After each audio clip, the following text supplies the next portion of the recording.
지금 이 영상을 보고 계신 분들 중에서 유튜브나 동호회에서 달리기 할 때는 무조건 1분에 180번 발을 굴러야 부상을 안 당한다는 소리를 듣고 숨도 안 차는 7분 페이스에서 억지로 180 박자를 맞추려다 가랑이가 찢어지고 골반이 틀어진 경험이 있으십니까?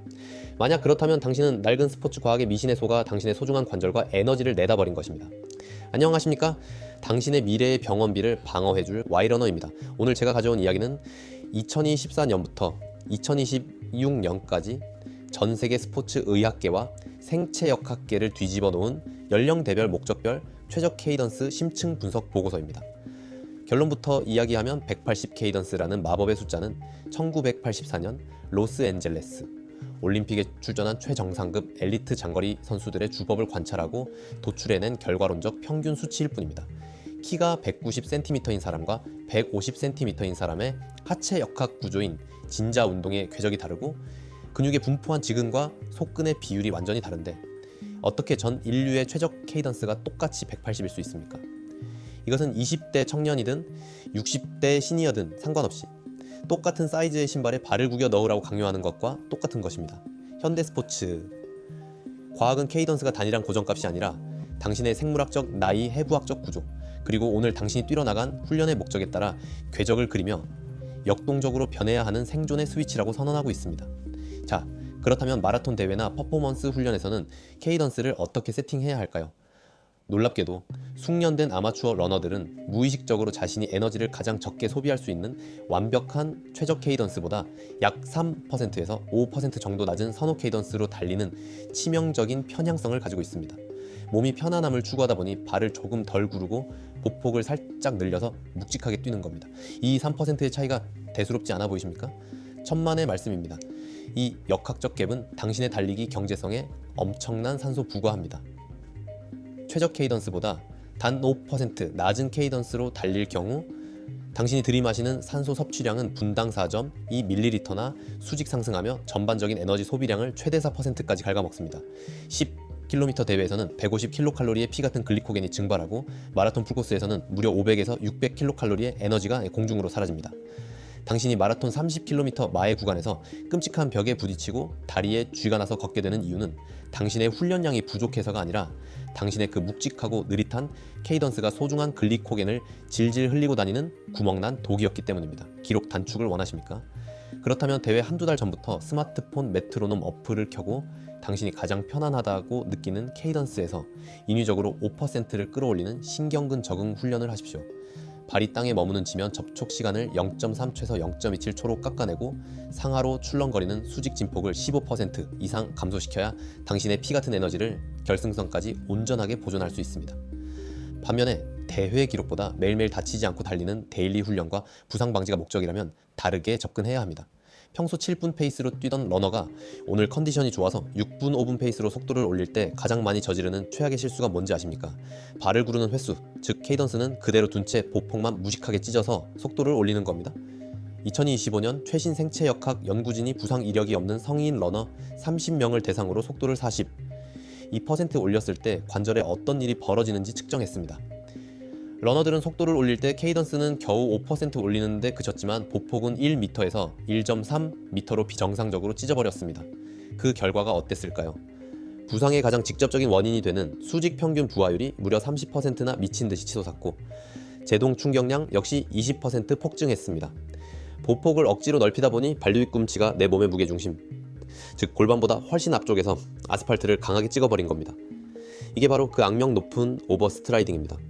몸은 앞으로 튀어나가려는데 뻗은 다리가 억지로 브레이크를 강하게 걸어버리니 그 충돌 에너지가 아킬레스건을 타격하고 정강이 뼈에 피로 골절을 내며 슬개골 연골을 갉아먹는 겁니다. 매일 달리는 조깅에서 이 부상을 막아내는 유일한 방패는 동일한 속도를 유지한 채 케이던스만 인위적으로 5%에서 10% 증가시키는 케이던스 재훈련뿐입니다. 실험 결과 본인의 자연스러운 케이던스보다 7%만 리듬을 올려도 신체에 가해지는 수직 충격력이 즉각적으로 감소하는 관절 방어 효과가 나타났습니다.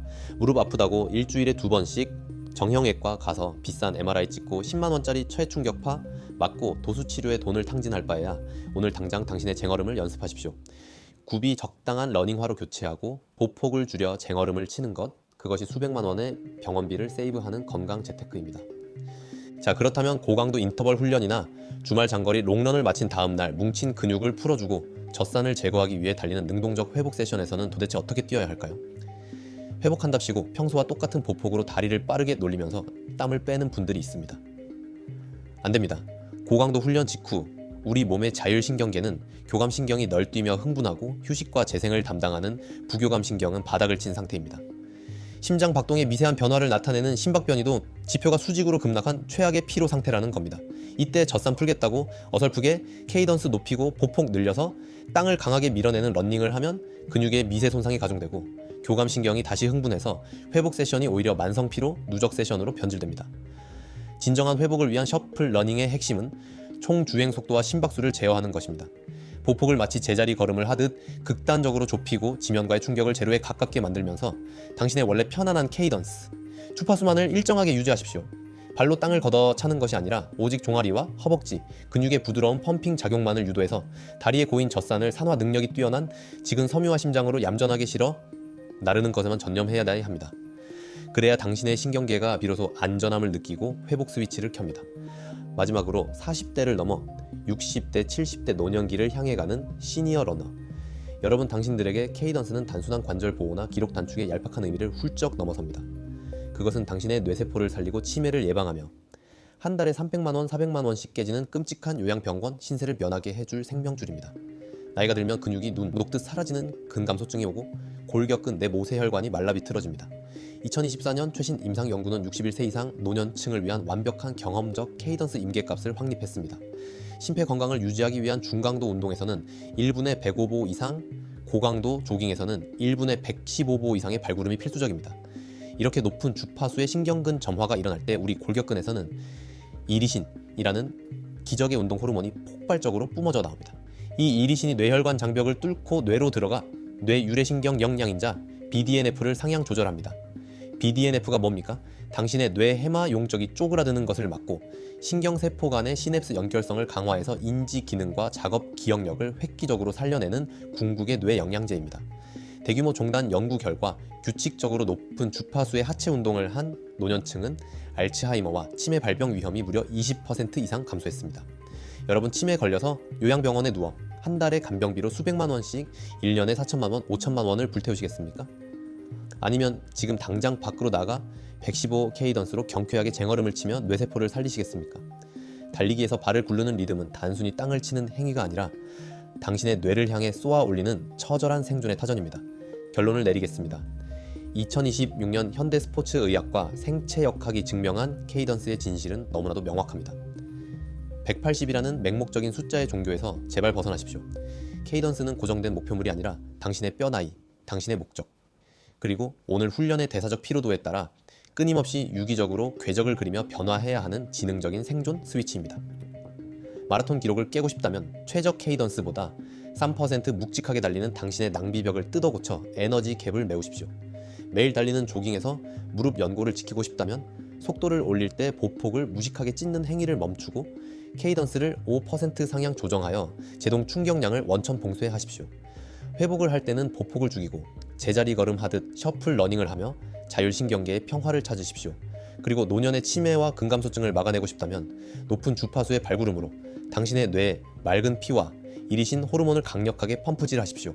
낡은 지식과 무지함의 대가는 수백만 원, 수천만 원이 찍힌 영수증과 요양병원 청구서로 정확하게 당신의 지갑을 털어버릴 것입니다. 생체역학의 원리를 깨우치고 당신의 몸에 맞는 최적의 리듬을 찾아내는 것, 그것이 병원비로 새어나갈 수천만 원의 생돈을 방어하는 가장 철저한 경제관념이고 세상에서 가장 안전하고 위대한 재테크입니다. 당신의 튼튼한 두 다리와 맑은 뇌는 억만금을 주어도 절대 바꿀 수 없는 당신 인생의 가장 든든한 신체 자본이자 흔들리지 않는 노후를 책임질 강력한 연금입니다. 그 자산을 어설픈 낡은 상식이나 무식한 고집과 맞바꾸는 어리석은 짓을 멈추십시오. 현명하고 예민하게 당신의 리듬을 조율하고 철저하게 생체역학의 과학으로 무장하여 달리십시오. 자, 이제 우리가 마라톤 풀코스나 장거리 훈련 후반부에 마주하게 되는 현상, 바로 케이던스 표류 현상에 대해 낱낱이 파헤쳐 보겠습니다. 여러분, 30km 지점을 넘어가면 다리가 천근만근 무거워지면서 초반에 기세 좋게 유지하던 180 케이던스가 170, 160으로 뚝뚝 떨어지는 경험 다들 해보셨을 겁니다. 이때 많은 아마추어 러너들이 내 체력이 쓰레기구나, 멘탈이 무너졌구나 자책하면서 억지로 발을 더 빨리 구르려고 발악을 합니다. 그런데 여기서 놀라운 스포츠 의학의 진실을 하나 알려드리겠습니다. 전 세계 최정상급 엘리트 마라토너들조차도 결승선이 다가오면 케이던스가 하향 곡선을 그리며 서서히 떨어집니다. 이것은 단순한 체력, 저하나 의지력의 패배가 아닙니다. 우리 뇌의 중추신경계가 근육의 파괴를 막기 위해 스스로 발구름의 주파수를 늦추는 고도의 생물학적 생존 전략입니다. 장거리를 뛰면서 우리 허벅지와 종아리에 있는 근육 섬유 중 폭발적인 힘을 내지만 피로에 몹시 취약한 속근 섬유들이 먼저 너덜너덜하게 고갈되어 버립니다. 그러면 우리 똑똑한 신경계는 수축 속도는 느리지만 아직 에너지가 질기게 남아있는 지근 섬유의 활용도를 극대화하기 위해 자발적으로 페달링이나 발구름의 리듬을 늦춰버리는 겁니다. 즉 당신의 케이던스가 후반부에 떨어지는 것은 몸이 살기 위해 생체역학적 효율성과 대사적 효율성 사이에서 처절하게 타협을 하고 있는 아주 자연스러운 현상일 가능성이 높습니다. 그런데 여기서 아마추어와 프로의 차이가 발생합니다. 프로들은 리듬이 떨어져도 착지 위치를 골반 아래로 유지하며 충격을 방어하지만 훈련되지 않은 일반인들은 케이던스가 떨어지는 순간 보폭을 억지로 넓혀서 속도를 유지하려고 하는 최악의 악수를 둡니다. 다리에 힘도 없는데 억지로 발을 뻗어 오버스트라이딩을 하니까 그 무자비한 지면 충격이 이미 너덜너덜해진 무릎 연골과 고관절로 여과 없이 때려 박히는 겁니다. 장거리 후반부에 케이던스가 떨어지는 것 자체에 절망할 필요는 없지만 그 빈자리를 억지 보폭으로 채우려는 순간 당신은 병원으로 직행하는 급행열차를 타게 됩니다. 체력이 떨어져서 케이던스가 밀린다면 차라리 속도에 대한 미련을 버리고 보폭을 함께 줄여서 쟁얼음으로 전환하십시오. 그것이 후반부 부상의 늪에서 당신의 십자인대를 구출해내는 현명한 생명줄입니다. 여기에 더해 당신의 케이던스를 즉각적으로 교정하고 관절에 가해지는 충격을 드라마틱하게 줄여줄 수 있는 아주 물리적이고 현실적인 장비의 비밀을 하나 풀어드리겠습니다. 바로 당신이 신고 있는 러닝화의 드롭 구조입니다. 드롭이 뭡니까?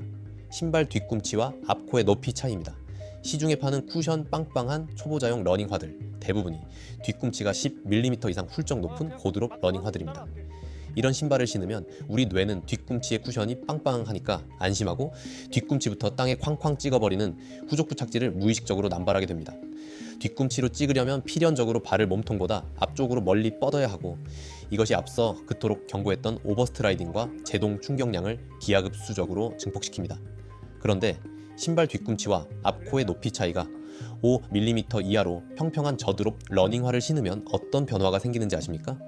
2024년 3D 모션 캡처를 활용한 연구에 따르면 저드롭 러닝화를 신는 것만으로도 러너들의 발은 무의식적으로 몸통 수직 하방에 가깝게 떨어지며 자연스럽게 미드풋, 즉 중족부 착지로 전환되는 경향을 보였습니다.